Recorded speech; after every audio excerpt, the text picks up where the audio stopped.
Herkese merhaba, mutfağıma ve kanalıma hoş geldiniz. Bugün sizlerle birlikte Ramazan için sahurda yapabileceğiniz, inanın pamuktan daha pamuk, yumuşacık, içi fosur fosur bazlama tarifimi paylaşacağım. Gerçekten çok lezzetli bir tarif. Bu arada aradaki püf noktaları kaçırmamanız için videoyu atlamadan izlemenizi tavsiye ediyorum ve hemen tarife geçiyorum. Öncelikle bazlama hamurunun ilk mayalama işlemini gerçekleştiriyoruz arkadaşlar. 1 su bardağı ılık su, 2 su bardağı ılık süt, 1 paket instant maya ve 1 yemek kaşığı şeker ekledikten sonra 2-3 yemek kaşığı da ununu ekliyorum ve karıştırdıktan sonra mayanın aktif hale gelmesi için bir 5 dakika bekletiyoruz.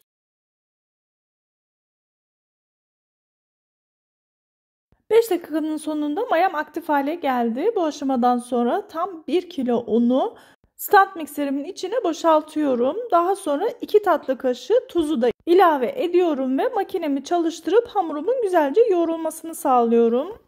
Sizin de gördüğünüz gibi hamurumuz ilk etapta çok katı bir kıvam oluyor. Daha sonra geri kalan suyunu azar azar ilave ederek istediğimiz kıvama gelmesini sağlayacağız.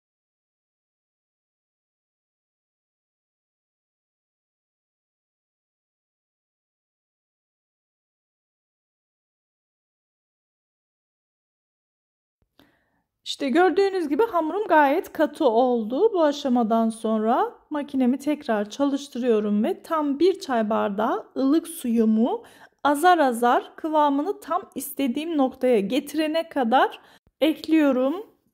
Bu aşamada hamur çürüdü, ziyan oldu diye kesinlikle düşünmeyin. Görüyorsunuz, hamur yoğruldukça kendisini gayet güzel toparlayacak. Siz de anlayacaksınız. Bu arada bir hatırlatma yapmak istiyorum arkadaşlar. Eğer videomu beğenirseniz beğenmeyi ve bir sonraki videolarımdan haberdar olmak için bildirimleri açıp kanalıma ücretsiz abone olabilirsiniz. Yorum yapmayı da unutmayın inşallah. Bir de beni diğer sosyal medya hesaplarımdan da takip etmek isterseniz eğer Rahma Baylan olarak aramanız yeterli olacaktır. Görüyorsunuz, mikserimin yan duvarları gayet güzel temizlendi ve hamur ortada birleşti. Bu aşamada hamurumu tekrar kontrol ediyorum ve tam istediğim kıvama geldi. Bu aşamadan sonra makinem çalışır durumdayken 2 yemek kaşığı zeytinyağı ilave ediyorum ve hamurumun yağ iyice emmesini sağlıyorum. Evet arkadaşlar, gördüğünüz gibi hamurum istediğim kıvama geldi. Bu aşamadan sonra makinemi kapatıyorum ve kıvamını size de göstermek istiyorum. Gördüğünüz gibi hamurumuzun kıvamı ele yapışan, gayet cıvık bir hamur olması gerekiyor. Burası çok önemli.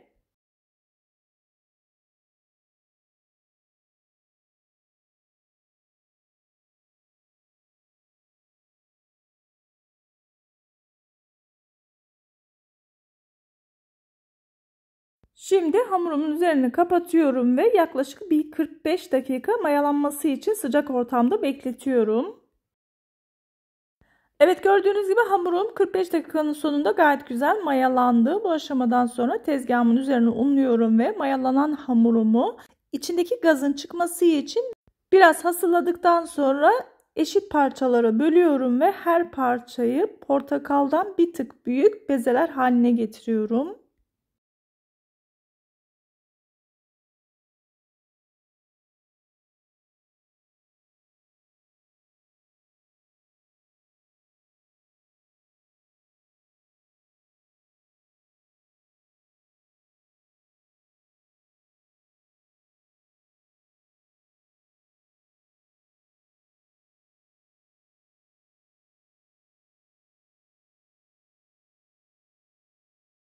Evet, gördüğünüz gibi hamurlarımı bezeler haline getirdim. Bu aşamadan sonra bir 2-3 dakika bekletiyorum ki bezelerim biraz kendini salsın.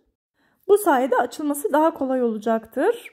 Evet, bekleyen bezelerimi gördüğünüz gibi el yordamıyla hamurumu çok fazla ezmeden dairesel olarak açıyorum. Bunu yaparken de ara ara elimizi unluyoruz ki yapışmasın.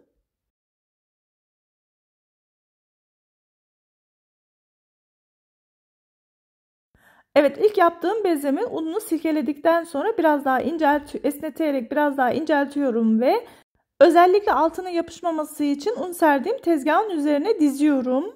Bu işlemi tezgahınız yoksa eğer bir masa üzerine veya bir sofra bezi üzerine de hamurları serebilirsiniz.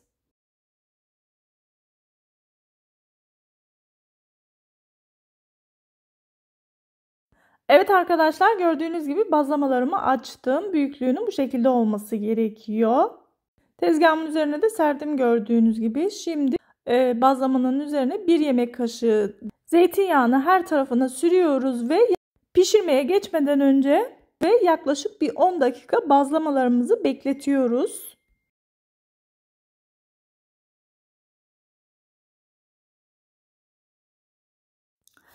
Evet arkadaşlar, şimdi bazlamalarımızı pişirmeye geçiyoruz. 10 dakikanın sonunda bazlamalarımız gayet güzel kabardı.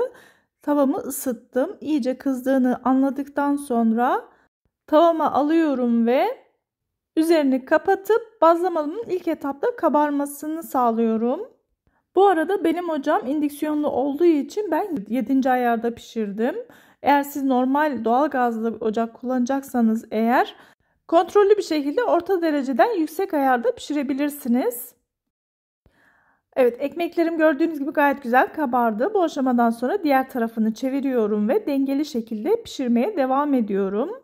Bu arada pişen tarafa da sıcağı sıcağına tereyağı sürüyoruz.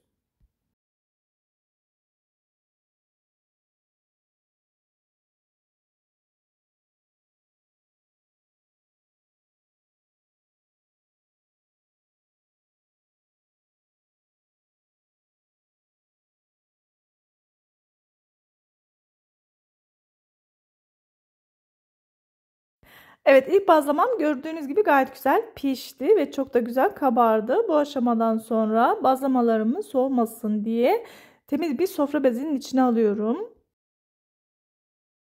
Diğerlerini de hızlı bir şekilde pişirmeye devam ediyorum.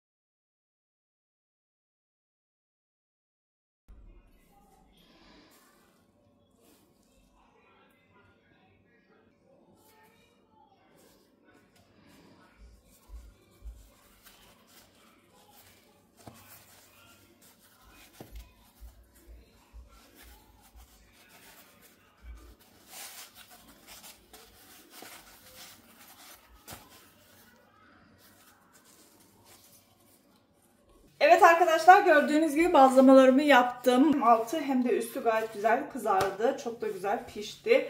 Bakın pamuk pamuk, inanılmaz güzel oldu. Şuraya bakın. Of of of. Yani şöyle böyle bir avucumun içine alıyorum, görüyorsunuz. Asla kırılma falan yok. İnanın şöyle içi fosur fosur bir bazlama oldu. Şuraya bakın. Hemen şimdi şöyle bakın. Ay. Çok güzel oldu. Gerçekten şu gözeneklere bakar mısınız? Aralarındaki gözeneklere bakın. İnanılmaz lezzetli, muhteşem bir bazlama oldu. Şuraya bakın. Çok güzel. Kesinlikle tavsiye ediyorum. Ramazan'da bunu sahur için severek, güvenerek yapabilirsiniz. Gerçekten pamuk gibi. Şuraya bakın. İnanılmaz bir şey oldu. Şuraya bakın, pamuk. Pamuk. Mis gibi. Bismillahirrahmanirrahim.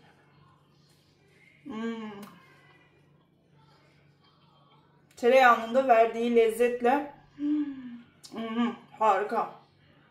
Evet arkadaşlar, bugün de sizlerle birlikte yumuşacık pamuk gibi bazlama tarifimi paylaştım. İnanılmaz lezzetli bir tarif.